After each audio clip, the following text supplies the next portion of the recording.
சட்டமன்றத்தில் நடைபெறவுள்ள நம்பிக்கை வாக்கெடுப்பில் ஏற்கனவே கூறியபடி தாவேகவுக்கு ஆதரவு என்று மீண்டும் தனது நிலைப்பாட்டை உறுதிப்படுத்தியிருக்கிறார் அதிமுக எம்எல்ஏ சி.வி. சண்முகம். அண்மை செய்தியாக பார்க்கிறோம். சட்டமன்றத்தில் நடைபெறவுள்ள நம்பிக்கை வாக்கெடுப்பில் தாவேக அரசுக்கு ஆதரவளிப்பதாக அதிமுகவின் ஒரு தரப்பு அறிவிப்பை வெளியிட்டிருக்கிறது. சண்முகம் தரப்பு அதிமுக எம்எல்ஏக்களை முதலமைச்சர் விஜய் நேற்று சந்தித்து பேசியிருந்தார். நேற்றே ஆதரவு அளிப்பதாக சி.வி. சண்முகம் தரப்பு எம்எல்ஏக்கள் தெரிவித்திருந்தனர். இந்த நிலையில் தற்போது மீண்டும் அதனை உறுதிப்படுத்தியிருக்கிறார் அதிமுக எம்எல்ஏ சி.வி. சண்முகம்.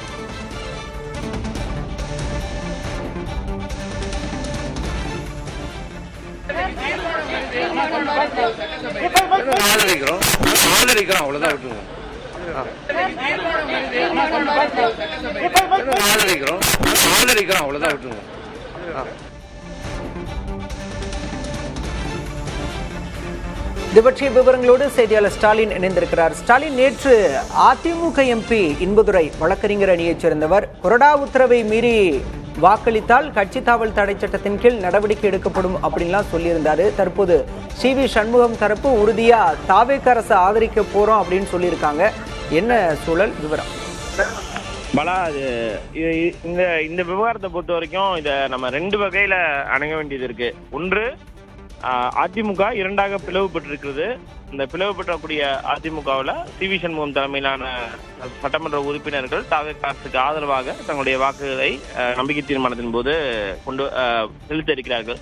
மற்றொரு தரப்பை பொறுத்த வரைக்கும் அதிமுக பொதுச்செயலாளர் எடப்பாடி பழனிசாமி தலைமையிலான அவருடைய சட்டமன்ற உறுப்பினர்கள் எதிராக வாக்களித்திருக்கிறார்கள். மொத்தம் 47 பேர் இருக்காங்க அதிமுகவை பொறுத்த வரைக்கும். 47 பேர்ல நமக்கு கிடைத்த தகவல் அடிப்படையில் கிட்டத்தட்ட 25லிருந்து 28 பேர் சி.வி. சண்முகம் தலைமையிலான அந்த தரப்பை ஆதரிப்பதாக சொல்லப்படுகிறது. மீதம் இருப்பவர்கள் எடப்பாடி பழனிசாமி தரப்பை ஆதரிப்பதாக சொல்லப்படுது.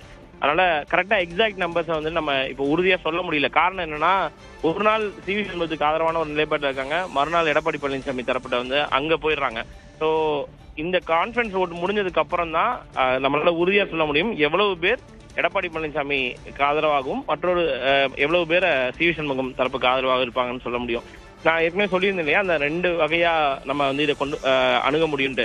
அதாவது ஒரு சட்டமன்ற உறுப்பினர், கட்சியால் தேர்ந்தெடுக்கப்பட்டிருக்கக்கூடிய சட்டமன்ற உறுப்பினர்களை பொறுத்த வரைக்கும் அவர்கள் எதிரான ஒரு கட்சிக்கு எதிரான ஒரு நிலைப்பாட்டை எடுக்கும் பொழுது அதை 2/3 மெஜாரிட்டியில, அதாவது 3/2 பங்கு ஆதரவு அந்த சட்டமன்ற உறுப்பினர்கள் இருந்தால் அவர்கள் மீது இந்த கட்சி தாவல் தடை சட்டம் ஆன்டி டிஃபெக்ஷன் லா பொருந்தாது. ஆனால் ஒருவேளை அதற்கு குறைவாக இருக்கும் பட்சத்துல நிச்சயமாக அவர்கள் மீது கட்சி தாவல் தடை சட்டத்தை கொண்டு வர முடியும். ஆனால் இது இப்ப என்ன பிரச்சனை இருக்கு அப்படின்னா, இரண்டு தரப்புமே சட்டமன்ற குழு தலைவரை நியமிச்சு ஒரு கொறடாவையும் அந்தந்த தரப்பு கொறடாவும் நியமிக்கப்பட்டிருக்காங்க. ஆனால் தற்போது வரைக்கும் சபாநாயகர் அதை ஏற்றுக்கொள்ளவில்லை. இரண்டு தரப்புலையுமே கொடுத்திருக்கனால இரண்டையுமே பரிசீலனையில தான் வச்சிருக்காரு. இன்னும் அதிகாரப்பூர்வமாக யாருக்கும் இவர் தான் சட்டமன்ற குழு தலைவர், அந்த கட்சியோட குழு கொறடா அப்படின்றத உறுதிப்படுத்தல. ஆனால் நம்ம அதாவது தொடர்ச்சியா சட்ட ரீதியா பார்த்தோம் அப்படின்னா, இந்திய அரசியலமைப்பு சட்டத்துடைய 10வது அட்டவணையில என்ன குறிப்பிட்டிருக்காங்க அப்படின்னா, ஒருவேளை சபாநாயகரே அந்த கொறடாவை தேர்ந்தெடுக்காத பட்சத்துல கட்சியின் அடிப்படையில தான் இவங்க உறுப்பினர்களாக தேர்ந்தெடுக்கப்பட்டிருக்காங்க. அதனால் விப்பே அந்த கொறடாவே இல்லாத நிலையிலும் கூட ஒரு கட்சியின் உறுப்பினர், அந்த சட்டமன்ற உறுப்பினர் யாரேனும் சபாநாயகரிடம் முறையிட்டால் அந்த எதிராக வாக்களிப்பவர்கள் மீது கட்சி தாவல் தடை சட்டத்தை கொண்டு வர முடியும் அப்படின்ற சொல்றாங்க. ஆனால் இந்த உறுப்பினர்கள் சி.வி. சண்முகம் தலைமையிலான குழுவை பொறுத்த வரைக்கும் தாவேக அரசுக்கு ஆதரவாக வாக்களிக்கக்கூடிய நிலையில அந்த விவகாரத்தை சபாநாயகர் எப்படி கையாள போகிறார் என்பதை பொறுத்து பார்க்க வேண்டியது இருக்கு.